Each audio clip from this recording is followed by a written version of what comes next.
Hello friends, welcome back to 2 Minute kitchen. మీరందరూ ఎలా ఉన్నారు? నేనైతే చాలా బాగున్నానండి. ఇప్పుడు మన ఛానల్లో సంక్రాంతి స్పెషల్ రెసిపీస్ పోస్ట్ చేస్తున్నాను కదండి. సో నా నెక్స్ట్ వీడియో మనకి స్వీట్ షాప్లో దొరికే చక్కటి కార్న్ఫ్లేక్స్ మిక్స్చర్, ఇది ఇంట్లో చాలా సింపుల్ అండ్ ఈజీగా ఎలా తయారు చేసుకోవచ్చు అన్నది ఇప్పుడు నేను మీకు చూపిస్తాను. సో దీనికి మనకి ఒక 50 గ్రామ్స్ కార్న్ఫ్లేక్స్ తీసుకోవాలి. ఇది చక్కగా ఆయిల్లో ఫ్రై చేసుకోండి. నెక్స్ట్ అలాగే ఒక 50 గ్రామ్స్ అటుకులు, ఇవి కూడా ఫ్రై చేసుకోవాలి.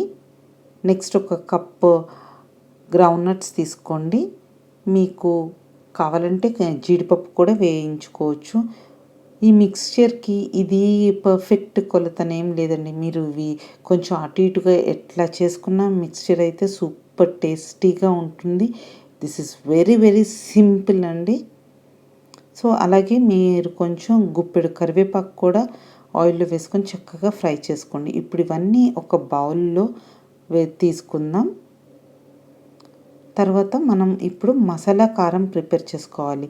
దానికి ఏమేమి కావాలంటే కొంచెం ఉప్పు, కారం, అలాగే ఒక 1/2 స్పూన్ జీలకర్ర, ఇవి 3 చక్కగా మిక్సీలో వేసుకుంటే మసాలా కారం రెడీ అండి. సో ఇప్పుడు ఈ కారము ఇవన్నీ వేడివేడిగా ఉన్నప్పుడే ఈ కారం మనం స్ప్రింకిల్ చేసుకోవాలి. చక్కగా స్ప్రింకిల్ చేసుకున్న తర్వాత బాగా మిక్స్ చేసుకోండి. అంతే, కరకరలాడే కార్న్ఫ్లేక్స్ మిక్స్చర్ రెడీ. ఇది చిటికెలో అయిపోయే వంట అండి. మీరు ట్రై చేసి నాకు కింద కమెంట్స్లో ఎలా ఉందో తప్పకుండా షేర్ చేయండి. మీరు కనుక నా ఛానల్ని ఫస్ట్ టైం వాచ్ చేస్తుంటే లైక్ చేయడం, షేర్ చేయడం, అలాగే సబ్స్క్రైబ్ చేసుకోవడం అస్సలు మర్చిపోకండి. See you all in my next video. Till then, bye. Don't forget to watch my previous recipes.